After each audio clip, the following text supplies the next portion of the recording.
베트남에 거부당한 미국과 중국, 결국엔 한국 선택한 베트남. 베트남 정부의 충격적인 발언에 세계가 발칵 뒤집어졌습니다. 중국이 설치한 불법 구조물들을 모두 없애라는 말이었는데요. 중국의 불법 어선이 베트남 영해를 침범한 사건으로 사이가 좋지 않던 두 국가의 관계는 더욱 멀어져 갔습니다. 이런 세계적인 사건에도 미국과 일본, 유럽 그 누구도 베트남에 손 내밀지 않았습니다. 하지만 유일하게 움직인 국가가 있었으니 바로 대한민국이었습니다. 대체 어떤 일이 벌어진 것일까요? 이야기 시작 전 구독과 좋아요 눌러주시고 여러분의 생각을 댓글로 남겨주세요. 저는 올해 38전 T화입니다. 베트남 중부 해안가에 있는 작은 마을 초등학교 교사로 아이들과 함께 평범한 일상을 지내고 있습니다. 그런데 그날 아침 온 마을의 때 아닌 사이렌이 울렸어요. 이후에 바로 마을 이장님이 학교로 허겁지겁 달려와 얘기했습니다. 새파랗게 질린 상태에서 말이죠. 티화 선생, 어서 아이들과 대피해. 중국 어선들이 앞바다에 나타났어. 늘 평화로웠던 바다에서 이런 경우는 처음이라 어안이 벙벙했습니다. 아이들도 뛰어놀고 어부 아저씨들이 늘 생계를 책임지러 나가던 고요한 곳이었죠. 하지만 망원경으로 바다를 본 순간 제 심장이 멎는 것 같았습니다. 수평선 너머에 무수한 까만 점들이 떠있던 거예요. 나중에 들어보니 무려 중국 어선들이 수백 척 들어왔다고 하더라고요. 마을 사람들은 불이 나게 대피했습니다.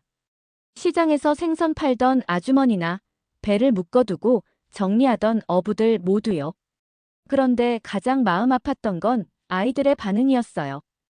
평소에 바다를 보면 신나서 뛰어가던 아이들이 물가 근처에도 가려고 하지 않더라고요. 한 아이는 제게 이렇게 말했습니다. 선생님, 바다가 무서워요. 그 작은 목소리가 제 가슴을 찔렀어요. 고작 8살짜리 아이가 바다를 무서워한다니요. 우리 조상들이 수천 년 동안 터전으로 삼아온 그 바다를 말이에요. 교실에서 수업을 하는 동안에도 아이들의 시선은 계속 창 밖으로 향했습니다.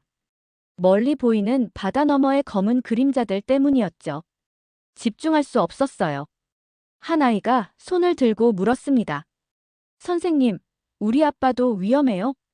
저는 뭐라고 대답해야 할지 몰랐어요. 사실 저도 무서웠거든요. 하지만 아이들 앞에서는 당당해야 했습니다. 괜찮을 거야. 우리가 지켜줄 테니까. 그런데 속으로는 생각했죠.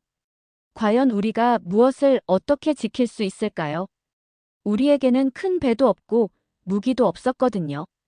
수업이 끝나고 집으로 가는 길에 아이들과 함께 걸었습니다. 평소라면 바닷가로 뛰어가서 조개를 줍고 물장구를 치며 놀았을 텐데 그날은 모두 고개를 숙이고 조용히 걸었어요. 저녁 무렵 마을 회관에서 긴급 회의가 열렸습니다. 어른들이 모여서 이야기를 나누는데 결론은 하나뿐이었어요. 우리는 아무것도 할 수 없다는 것이었습니다. 집으로 돌아와 창문을 통해 바다를 바라봤어요. 평소 같으면 고요하고 아름다운 밤바다였을 텐데 그날 밤은 달랐습니다. 저 멀리서 깜빡이는 불빛들이 마치 우리를 위협하는 것 같았거든요. 그때 문득 이런 생각이 들었습니다. 우리가 바다를 잃는다면 아이들은 희망도 함께 잃게 될 거라는 생각 말이에요. 바다는 단순히 물이 있는 공간이 아니잖아요. 우리의 삶이고 미래고 꿈이었거든요. 그날 밤 잠들기 전까지 계속 생각했습니다. 과연 우리 아이들이 다시 바다를 보고 웃을 수 있는 날이 올까요? 그들이 자유롭게 뛰어놀 수 있는 해변을 되찾을 수 있을까요? 저는 교사입니다. 아이들에게 희망을 가르치는 사람이죠. 하지만 그날 밤만큼은 제가 먼저 절망에 빠져 있었어요. 중국 어선들이 나타난 지 사흘이 지났습니다. 저는 아이들에게 평소와 같은 일상을 되찾아주고 싶었어요. 그래서 미술 시간에 이렇게 말했죠. 오늘은 우리가 사랑하는 바다 그림을 그려보자. 아이들의 반응은 예상과 달랐습니다. 평소 같으면 신나서 크레파스를 집어들었을 텐데 그날은 모두 망설이고 있었어요.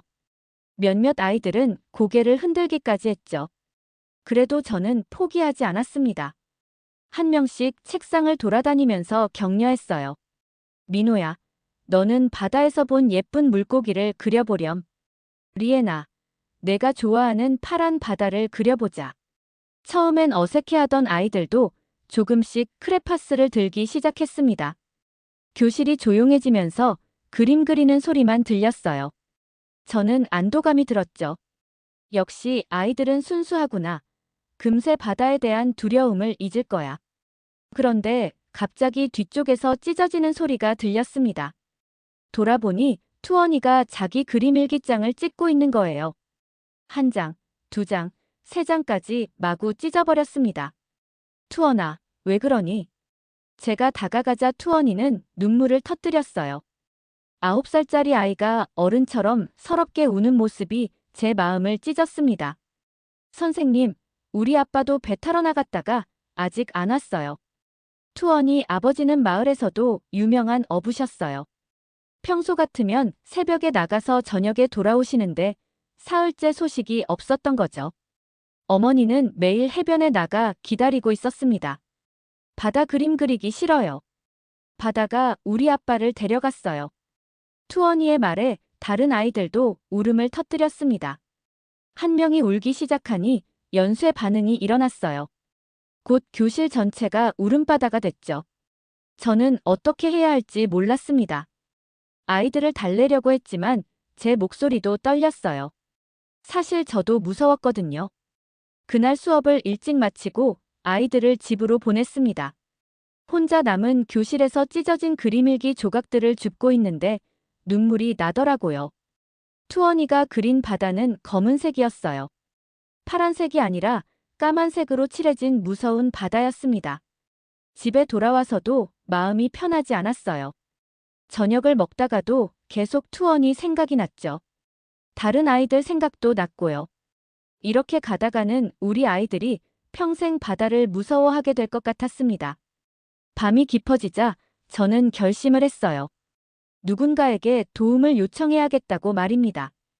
하지만 누구에게 편지를 써야 할지 몰랐어요. 먼저 베트남 국방부에 편지를 썼습니다. 우리를 지켜달라고, 아이들이 안전하게 바다에서 놀 수 있게 해달라고 부탁했죠. 하지만 쓰면서도 의문이 들었어요. 과연 답장이 올까요? 그 다음엔 외교부에 편지를 썼습니다. 외교적으로 해결해달라고 요청했어요. 하지만 이것도 막막했습니다. 얼마나 시간이 걸릴지 알 수 없었거든요. 그러다가 문득 떠오른 게 있었어요. 예전에 뉴스에서 본 한국과 베트남의 우정에 대한 이야기였습니다. 한국이 베트남을 많이 도와준다는 내용이었죠. 저는 마지막 희망을 걸고 주베트남 한국 대사관에도 편지를 쓰기로 했습니다. 사실 한국어를 잘하지는 못하지만 번역기를 써가면서 정성껏 썼어요. 편지를 쓰는 동안 아버지가 떠올랐습니다. 아버지도 어부셨거든요. 어릴 때 아버지와 함께 바다에 나간 기억이 났어요. 그때 아버지가 이런 말씀을 하셨죠. 티화야, 바다는 우리의 친구야. 무서워하지 마라. 하지만 지금 바다는 더 이상 친구가 아니었습니다. 아이들에게는 공포의 대상이 됐죠. 편지 마지막 부분에 이렇게 썼습니다. 우리는 총을 요청하지 않았습니다. 아이들이 바다를 두려워하지 않도록 울타리를 보내주세요. 편지를 다 쓰고 나서 아버지 묘소로 갔어요. 밤늦은 시간이었지만 아버지께 이야기하고 싶었거든요. 아버지, 저희가 살아남을 수 있을까요? 아이들이 다시 바다를 사랑할 수 있을까요? 바람이 불어와 편지들이 펄럭였습니다. 마치 아버지가 대답해 주시는 것 같았어요. 그날 밤 3통의 편지를 우체통에 넣고 집으로 돌아왔습니다. 그때 주베트남 한국 대사관에서는 김지훈 공사가 또 다른 하루를 마무리하고 있었습니다. 오후 6시가 넘은 시각이었죠. 김 공사는 책상 위에 쌓인 서류들을 정리하면서 한숨을 쉬었어요. 오늘도 끝없는 서류들이군. 매일같이 반복되는 일상이었습니다. 무역협정서, 외교공문, 각종 민원 서류들. 대부분은 형식적인 내용들이었어요. 김 공사는 20년 넘게 외교관으로 일했지만 요즘 들어 무료함을 느끼고 있었습니다. 그날도 평소처럼 수십 통의 민원 편지들을 대충 훑어보려고 했어요. 대부분은 비자 문제나 사업 관련 요청들이었거든요. 하나하나 자세히 읽을 시간도 없고 사실 비슷비슷한 내용들이 대부분이었습니다. 그런데 그 중에 유독 눈에 띄는 편지가 하나 있었어요. 다른 편지들과는 달리 손글씨로 정성스럽게 쓰여진 편지였습니다. 번역기를 사용한 흔적이 역력했지만 그 안에 담긴 간절함이 느껴졌죠. 김 공사는 처음엔 대충 읽으려고 했어요. 하지만 첫 문장을 읽는 순간 손이 멈췄습니다. 저는 베트남 중부 해안마을의 초등학교 교사 전 티화입니다. 평범한 시작이었지만 뭔가 다른 느낌이었어요. 김 공사는 계속 읽어 내려갔습니다. 우리 마을 앞바다에 중국 어선들이 나타났습니다. 아이들이 바다를 무서워하고 있어요. 읽으면서 김 공사의 표정이 점점 진지해졌습니다. 딱딱한 외교 문서들 사이에서 이런 진솔한 편지를 받아본 게 언제였던가요? 편지는 계속됐어요. 투원이라는 아이가 그림일기를 찢으며 울었다는 이야기, 아버지가 배에서 돌아오지 않아 걱정하는 아이들의 이야기가 담겨 있었습니다. 김 공사는 자신도 모르게 편지에 빠져들었어요. 마치 그 교실에 함께 있는 것 같았거든요. 울고 있는 아이들의 모습이 생생하게 그려졌습니다. 그런데 편지의 마지막 부분에서 김 공사의 가슴이 뭉클해졌어요. 우리는 군함을 구걸하는 것이 아닙니다. 다만 우리의 아이들이 물을 보고 울지 않기를 바랍니다. 김 공사는 편지를 내려놓고 조용히 고개를 숙였습니다. 가슴 깊은 곳에서 뭔가가 올라왔어요. 오랫동안 잊고 있었던 감정이었죠. 내가 왜 외교관이 되었는지 잊고 있었군. 25살에 처음 외교관이 됐을 때를 떠올렸습니다. 그때는 정말 세상을 바꾸고 싶었어요. 외교를 통해 평화를 만들고 사람들을 도우며 살고 싶었죠. 하지만 언제부턴가 일상에 매몰되어 있었습니다. 서류 처리하고 회의 참석하고 보고서 작성하는 기계 같은 삶을 살고 있었어요. 김 공사는 다시 편지를 읽었습니다. 이번엔 더 천천히 한 글자 한 글자 마음에 새기면서 읽었어요. 전 티화 선생님의 간절함이 고스란히 전해졌습니다. 아이들이 바다를 두려워하지 않게 해달라. 이 한 문장이 김 공사의 마음을 완전히 바꿔놓았어요. 이것이야말로 진짜 외교의 목적이 아닐까요? 거대한 정치적 이익이 아니라 한 명의 교사가 아이들을 걱정하는 마음에서 시작되는 외교 말입니다. 그날 밤 김 공사는 집에 가지 못했어요. 사무실에서 밤을 새우며 자료를 찾아봤습니다. 남중국해 분쟁 현황, 베트남 해역 상황, 한국의 대베트남 지원 방안들을 하나하나 검토했죠. 새벽 3시가 되어서야 김 공사는 결론을 내렸습니다. 포항급 함정 여수함이 적합하다는 판단이었어요. 1200톤급으로 적당한 크기의 최신 레이더와 무기 시설을 갖추고 있었거든요. 다음 날 아침 김 공사는 서울 본부에 긴급 보고를 올렸습니다. 평소와는 다른 톤이었어요. 감정이 실린 보고서였죠. 1200톤 포항급 함정 여수함, 상징적 비용으로 베트남에 지원 제안합니다. 보고서 말미에는 이렇게 적었습니다. 이것은 단순한 군사 지원이 아닙니다. 아이들이 바다를 다시 사랑할 수 있게 하는 평화의 선물입니다. 김 공사는 전 티화 선생님께 답장도 썼어요. 정중하지만 따뜻한 내용이었습니다. 선생님의 편지를 받았습니다. 아이들을 위해 최선을 다하겠습니다. 그 편지를 우체통에 넣으면서 김 공사는 오랜만에 보람을 느꼈어요. 외교관으로서 진짜 의미 있는 일을 하고 있다는 생각이 들었습니다. 편지를 보낸 지 일주일이 지났습니다. 저는 매일 우체함을 확인했지만 답장은 없었어요. 혹시 제 편지가 제대로 전달되었을까 걱정도 됐죠. 그래도 아이들 앞에서는 희망적인 모습을 보여주려고 노력했습니다. 그런데 그날 아침, 마을에 다시 비상이 걸렸어요. 이장님이 확성기를 들고 마을을 돌아다니며 외쳤습니다. 모든 주민들은 집 안에 있으세요. 중국 어선들이 다시 나타났습니다. 이번에는 규모가 더 컸어요. 무려 200여 척이나 되는 어선들이 우리 마을 앞바다에 몰려온 거였습니다. 망원경으로 본 바다는 까만 점들로 가득했어요. 학교에서 수업을 하고 있는데 갑자기 사이렌이 울렸습니다. 삐이 하는 날카로운 소리가 마을 전체를 뒤덮었죠. 아이들의 얼굴이 순식간에 하얘졌어요. 선생님, 또 무서운 배들이 왔어요. 리엔이가 떨리는 목소리로 말했습니다. 창밖을 보니 마을 사람들이 불이 나게 짐을 챙겨서 대피소로 향하고 있었어요. 얘들아, 우리도 대피소로 가자. 저는 최대한 침착하게 말했지만 속으로는 불안했습니다. 이번에는 정말 심각한 상황인 것 같았거든요. 아이들과 함께 마을 대피소로 향했어요. 평소 같으면 5분이면 갈 거리인데 그날은 한참 걸렸습니다. 아이들이 무서워해서 걸음이 느려졌거든요. 대피소에 도착하니 이미 마을 사람들이 가득했어요. 어른들은 근심 어린 표정으로 서로 이야기를 나누고 있었고 아이들은 구석에 모여 앉아 있었습니다. 이번에는 정말 큰일 났어요. 어선들이 우리 영에 깊숙이 들어왔다고 하네요. 한 아저씨가 말했습니다. 다른 사람들도 고개를 끄덕였어요. 분위기가 점점 무겁게 가라앉았습니다. 그때 한 아이가 종이와 연필을 달라고 했어요. 투원이었습니다. 선생님, 저 기도문 쓰고 싶어요. 투원이의 말에 다른 아이들도 너도 나도 종이를 달라고 했습니다. 저는 가방에서 공책을 꺼내서 아이들에게 나눠줬어요. 아이들은 조용히 앉아서 기도문을 쓰기 시작했습니다. 대피소 안이 연필 긋는 소리로 가득했어요. 평소 같으면 시끄럽게 떠들었을 아이들이 그렇게 조용할 수가 없었죠.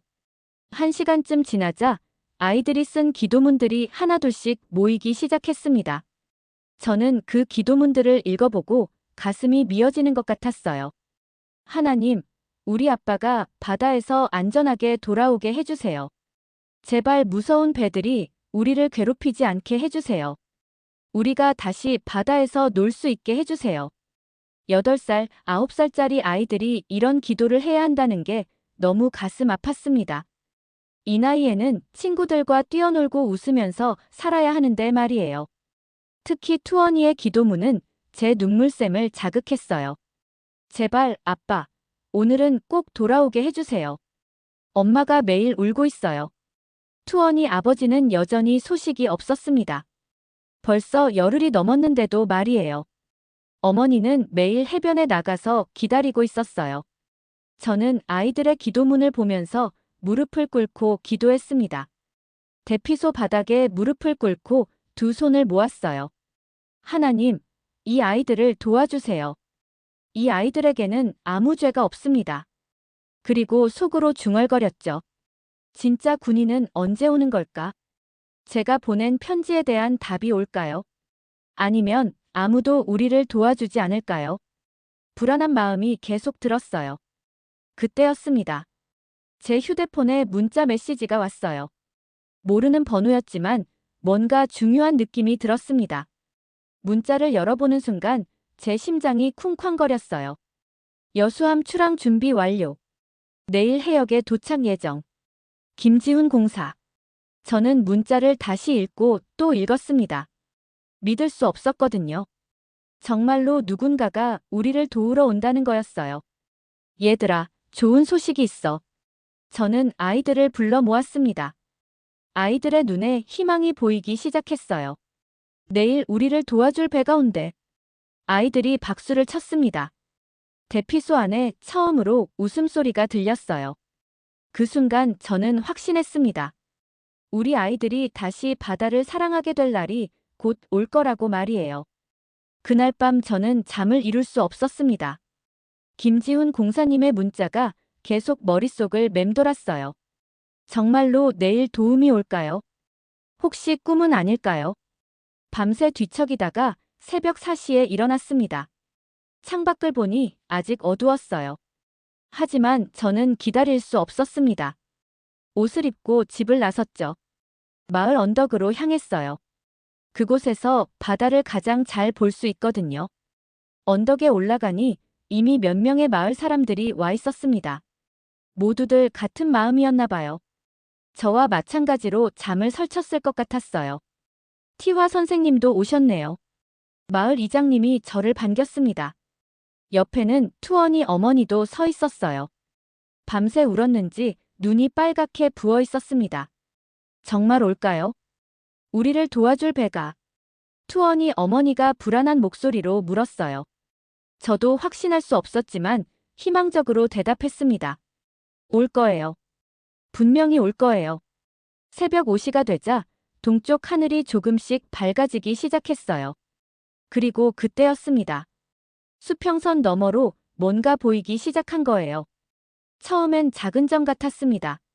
하지만 점점 가까워지면서 그 정체가 드러났어요. 회색빛의 거대한 함정이었습니다.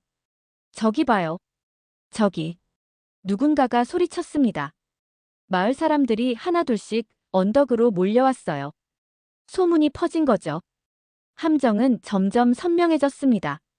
스텔스 설계로 만들어진 날렵한 실루엣이 인상적이었어요. 아침 햇살을 받아 반짝이는 모습이 마치 영화에서나 볼 법한 장면 같았습니다. 저게 바로 여수함이구나. 한 아저씨가 감탄사를 내뱉었어요. 다른 사람들도 웅성거렸습니다. 저는 가슴이 뛰었어요. 정말로 우리를 도우러 온 거였습니다. 그때 마을 할아버지 한 분이 중얼거렸어요.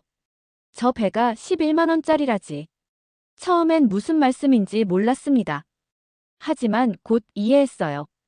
한국이 상징적인 비용으로 우리에게 보내준 거였죠. 근데 난 그 돈보다 귀한 평화를 본 적이 없어. 할아버지의 말에 모든 사람들이 고개를 끄덕였습니다. 정말 그랬어요. 돈으로 따질 수 없는 소중한 선물이었습니다. 함정이 우리 마을 앞바다에 자리를 잡자 놀라운 일이 벌어졌어요. 지금까지 우리를 괴롭혔던 중국 어선들이 하나둘씩 움직이기 시작한 거였습니다. 망원경으로 보니 어선들이 급하게 철수하고 있었어요. 150척이나 되는 배들이 단 한 발의 총성도 없이 물러가는 모습이었습니다. 와, 정말 신기해요. 아이들도 언덕으로 올라와서 구경하고 있었어요. 투원이도 어머니 손을 잡고 와 있었습니다. 선생님, 저 회색 배가 우리를 도와주는 거예요. 리엔이가 신기한 듯 물었습니다. 저는 고개를 끄덕였어요. 맞아. 저 배가 우리를 지켜주러 온 거야. 1시간쯤 지나자 중국 어선들이 모두 사라졌어요. 바다가 다시 평온해졌습니다. 오랜만에 보는 깨끗한 바다였어요. 아이들의 표정도 달라졌습니다. 그동안 무서워하던 바다를 다시 바라보기 시작했어요. 선생님, 이제 바다 무섭지 않아요. 투원이가 저에게 말했습니다. 그 한마디에 제 눈에서 눈물이 흘러내렸어요. 얼마나 기다렸던 말인지 몰라요. 저는 입을 가리고 조용히 웃었습니다. 기쁜 눈물이었어요. 드디어 우리 아이들이 바다를 다시 사랑할 수 있게 된 거였습니다. 얘들아, 이제 우리 바다에서 마음껏 놀 수 있어. 아이들이 환호성을 질렀어요. 그동안 참았던 에너지가 한꺼번에 터져 나오는 것 같았습니다. 그날 저녁 저는 김지훈 공사님께 문자를 보냈어요. 감사 인사를 전하고 싶었거든요. 공사님, 정말 감사합니다. 당신의 편지가 이 모든 기적의 시작이었습니다. 문자를 보내고 나서 창밖을 바라봤어요. 저 멀리 여수함의 불빛이 보였습니다. 마치 우리를 지켜주는 등대 같았어요. 그날 밤 오랜만에 편안하게 잠들 수 있었습니다. 아이들도 악몽을 꾸지 않을 것 같았어요. 드디어 평화가 찾아온 거였습니다. 여수함이 도착한 지 사흘이 지났습니다. 마을은 완전히 달라졌어요. 아이들이 다시 바닷가에서 뛰어놀기 시작했고 어부들도 안심하고 바다로 나갔습니다. 투원이 아버지도 드디어 돌아오셨어요. 그런데 그날 아침 뜻밖의 일이 벌어졌습니다. 마을에 외국 기자들이 나타난 거예요. 카메라와 마이크를 든 사람들이 우리 마을로 몰려왔습니다. BBC에서 나왔습니다. 전 티화 선생님을 찾고 있어요. 한 외국인 기자가 저를 찾아왔어요. 영어로 말하는데 마을 통역 자원봉사자가 도와줬습니다. 저희는 선생님의 이야기를 세계에 알리고 싶습니다. 처음엔 당황스러웠어요. 제가 뭐 대단한 일을 했다고 이렇게 많은 기자들이 온 걸까요? 그냥 아이들을 걱정하는 마음에 편지를 썼을 뿐인데 말이에요. CNN, NHK, 로이터 통신사까지 와 있었습니다. 마을이 온통 카메라와 마이크로 가득했어요. 아이들은 신기해하며 기자들 주변을 맴돌았습니다. 기자들은 제게 여러 질문을 했어요. 왜 편지를 썼는지, 어떤 마음이었는지, 지금 기분이 어떤지 물어봤습니다. 저는 그냥 평범한 교사예요. 아이들이 무서워하는 모습을 보고 견딜 수 없었을 뿐입니다. 제 대답을 들은 기자들의 눈빛이 달라졌어요. 어떤 기자는 눈물을 흘리기까지 했습니다. 며칠 후 전 세계 언론에 우리 이야기가 보도됐어요. 기사 제목들을 보고 깜짝 놀랐습니다. 한 교사의 편지로 시작된 무혈평화, 한국의 조건 없는 형제에 11만 원이 만든 기적, 베트남 아이들의 눈물을 닦아준 한국, 총성 없는 평화, 작은 편지가 바꾼 남중국해. 전 세계 사람들이 우리 이야기에 관심을 보였어요. 인터넷에는 응원 메시지들이 쏟아졌습니다. 한국 사람들뿐만 아니라 여러 나라 사람들이 우리를 격려해줬어요. 그런데 더 놀라운 일이 기다리고 있었습니다. 베트남 정부에서 연락이 온 거예요. 전 티화 선생님을 국방부 회의에 초청하고 싶습니다. 국방부 회의라니요. 저 같은 시골 교사가 그런 중요한 자리에 가도 되는 건가요? 떨렸지만 거절할 수 없었어요. 하노이로 가는 기차 안에서 계속 생각했습니다. 과연 제가 무슨 말을 해야 할까요? 국방부 장관님들 앞에서 떨지 않고 이야기할 수 있을까요? 국방부 청사에 도착했을 때 정말 웅장했어요. 높은 건물과 경비병들을 보니 긴장이 더 됐습니다. 하지만 직원들이 친절하게 안내해줘서 조금 안심이 됐어요. 회의실에 들어가니 별이 달린 제복을 입은 분들이 앉아 계셨습니다. 국방부 장관님과 여러 제독들이었어요. 저는 작은 목소리로 인사했습니다. 안녕하세요. 전 티화입니다. 장관님이 따뜻한 미소로 저를 맞아주셨어요. 선생님 덕분에 우리가 큰 교훈을 얻었습니다. 회의가 시작되고 여러 이야기를 나눴어요. 남중국해 상황에 대한 설명도 듣고 앞으로의 계획도 들었습니다. 그런데 한 제독이 저에게 질문을 했어요. 선생님이 생각하는 진짜 안보란 무엇인가요? 모든 시선이 저에게 쏠렸습니다. 긴장됐지만 머뭇거리지 않고 대답했어요. 아이들이 바다를 두려워하지 않는 것, 그것이 우리가 지켜야 할 안보입니다. 회의실이 조용해졌어요. 제독들이 제 말을 곱씹고 있는 것 같았습니다. 군함도 중요하고 무기도 필요하지만 가장 중요한 건 사람들이 평안하게 사는 거라고 생각해요. 특히 아이들이 꿈을 포기하지 않는 것이 진짜 안보가 아닐까요? 장관님이 고개를 끄덕이셨어요. 선생님 말씀이 맞습니다. 우리가 지키고자 하는 것이 바로 그것이죠. 그날 회의에서 저는 많은 것을 배웠어요. 안보가 단순히 군사력만으로 이루어지는 게 아니라는 걸 깨달았습니다. 사람들의 마음과 희망을 지키는 것이 더 중요하다는 것을 말이에요. 집으로 돌아가는 길에 창밖을 바라봤습니다. 평화로운 논밭과 마을들이 보였어요. 이런 일상이 계속되는 것, 그게 바로 진짜 안보라는 생각이 들었습니다. 국방부 회의에서 돌아온 지 한 달이 지났습니다. 우리 마을은 상상도 못했던 변화를 겪고 있었어요. 여수함 이야기가 전 세계에 알려지면서 놀라운 일들이 연달아 일어났습니다. 먼저 태국에서 연락이 왔어요. 태국 주한 한국 대사관에서 비슷한 협력을 요청했다는 소식이었습니다. 태국도 남중국해에서 어려움을 겪고 있었거든요. 선생님, 태국 사람들도 우리 이야기를 들었대요. 리엔이가 신문을 들고 달려와서 말했습니다. 아이들도 이제 뉴스에 관심을 갖기 시작했어요. 그 다음엔 인도네시아, 말레이시아에서도 한국의 도움을 요청했다는 소식이 들렸습니다. 우리의 작은 편지가 동남아시아 전체를 움직이고 있었어요. 더 신기한 건 우리 마을이 유명해진 거였습니다.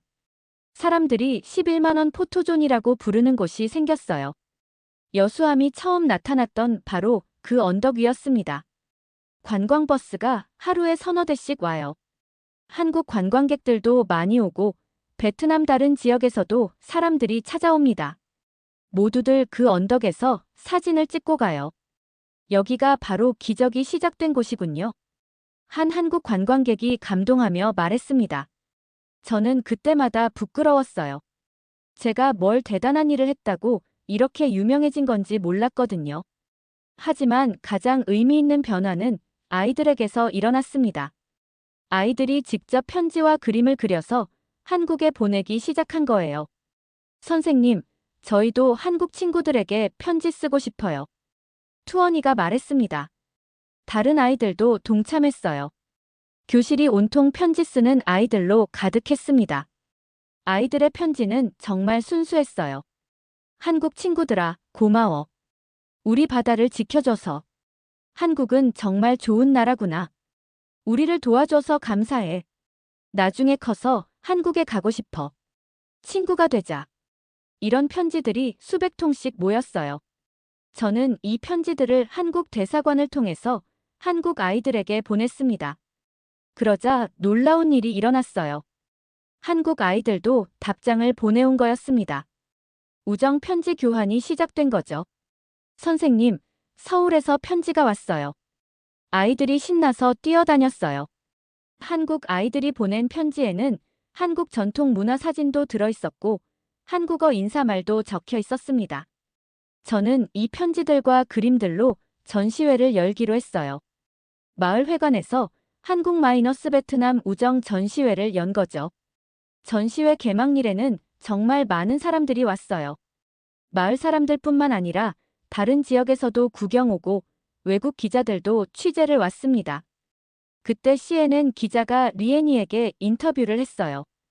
한국이 여러분에게 어떤 의미인가요? 리에니는 천진난만하게 대답했습니다. 한국은 우리에게 총을 주지 않았어요. 친구를 줬어요. 그 한마디가 전 세계에 방송됐어요. 사람들이 크게 감동했다고 하더라고요. 정말 아이들의 순수함이 어른들보다 훨씬 깊은 진리를 담고 있는 것 같았습니다. 전시회가 성공하면서 더 큰 변화가 시작됐어요. 베트남 정부에서 이 사건을 계기로 동남아시아 국가들과 협력을 강화하기로 했다는 소식이 들렸습니다.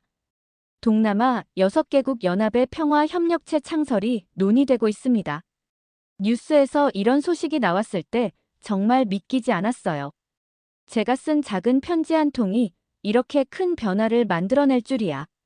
태국, 인도네시아, 말레이시아, 필리핀, 싱가포르, 그리고 베트남까지 6개국이 함께 평화를 위해 협력하기로 한 거예요.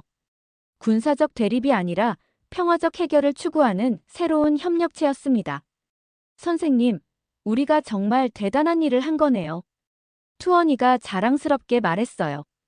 저는 고개를 끄덕였습니다. 우리가 한 게 아니라 평화를 원하는 모든 사람들이 함께 만든 거야. 그날 밤 여수함의 불빛을 바라보며 생각했어요. 하나의 작은 선의가 이렇게 큰 변화를 만들어낼 수 있다니. 정말 세상은 아직 희망이 있는 곳이라는 생각이 들었습니다.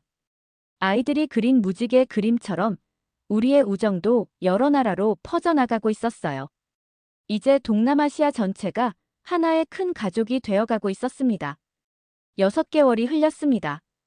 계절이 바뀌고 아이들도 한 학년씩 올라갔어요. 하지만 변하지 않는 게 하나 있었습니다.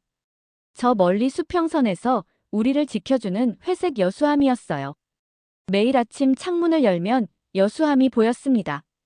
때로는 가깝게, 때로는 멀리서 남중국해를 조용히 순찰하고 있었어요. 아이들도 이제 그 모습에 익숙해졌습니다. 선생님, 오늘도 우리 배가 있네요. 리에니가 창밖을 보며 말했어요. 아이들은 여수함을 우리 배라고 부르기 시작했습니다. 정말 가족 같은 존재가 된 거죠. 그날은 월요일이었어요. 저는 아이들과 함께 해안 정화 봉사 활동을 하기로 했습니다. 환경보호 교육도 하고 우리 바다를 더 사랑하는 마음도 키우려고요. 아이들이 쓰레기 봉투를 들고 해변으로 향했어요.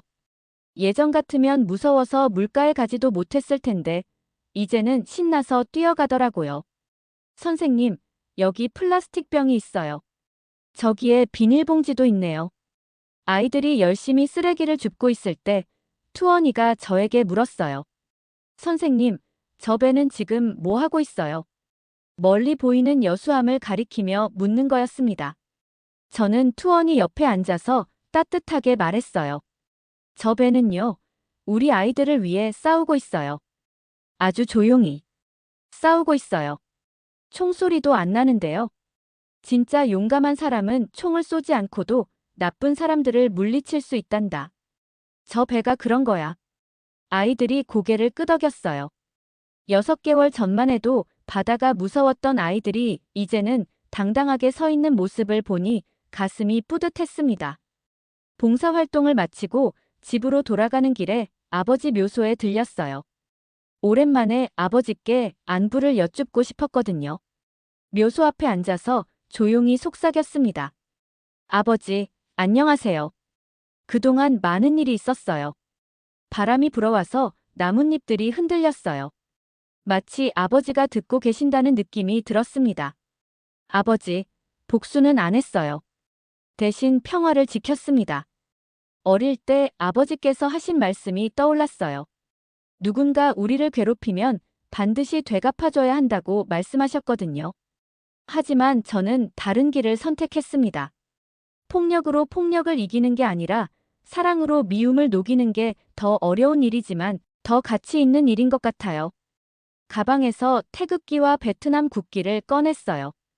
아이들이 그린 작은 국기들이었습니다. 한국과 베트남의 우정을 상징하는 그림이었죠.